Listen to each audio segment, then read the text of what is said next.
നിങ്ങളെല്ലാവരും വായിക്കണേ. ഭഗവത്ഗീതയുടെ ഒരു ശ്ലോകം ഡെയിലി നിങ്ങൾ വായിക്കുക. 10 മിനിറ്റ് മതി നിങ്ങൾക്ക്.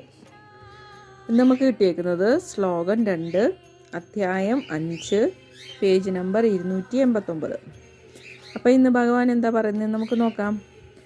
സന്യാസാഹ കർമ്മയോഗശ്ച നിശ്രേയ സകരാവുഫൗ തയോസ്തു കർമ്മസന്യാസാത് കർമ്മയോഗോ വിശിഷ്യതേ. അപ്പം ഭഗവാൻ എന്താ പറയുന്നത്? ഭഗവാൻ പറയുന്നത് നമ്മൾ ഏറ്റവും ചെയ്യേണ്ട കാര്യം കർമ്മം ചെയ്യുക. എങ്ങനെ കർമ്മം ചെയ്യണം? കർമ്മ പരിത്യാഗവും ഭക്തിയുതവുമായ കർമ്മവും മുക്തിക്ക് നല്ലത് തന്നെ.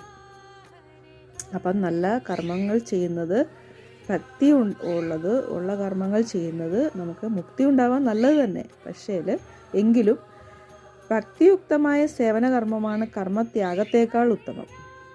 നമ്മൾ ഭക്തിയുക്തമായ സേവനം എന്ന് പറഞ്ഞാൽ എന്താ? ഭഗവാന്റെ കാര്യങ്ങൾ പ്രചരണം ചെയ്യുക, പിന്നെ കീർത്തനങ്ങൾ പാടുക, എപ്പോഴും ഭഗവാനെ ധ്യാനിച്ചിരിക്കുക.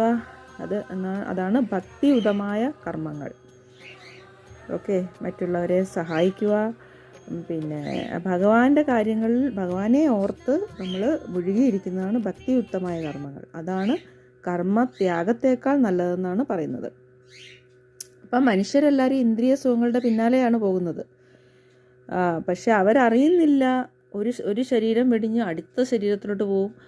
അങ്ങനെ നമ്മുടെ ആത്മാവ് വേറെ ശരീരം, നമ്മൾ പാപം ചെയ്യും തോറും നമ്മൾ വേറെ ജന്മം ജനിക്കുമെന്നല്ലേ ഭഗവാൻ പറയുന്നത്. അടുത്ത ജന്മം, അതിൻ്റെ അടുത്ത ജന്മം, അങ്ങനെ വേറെ ഓരോ നമ്മുടെ കർമ്മം അനുസരിച്ചുള്ള ജന്മങ്ങളായിരിക്കും നമുക്ക് കിട്ടുന്നത്.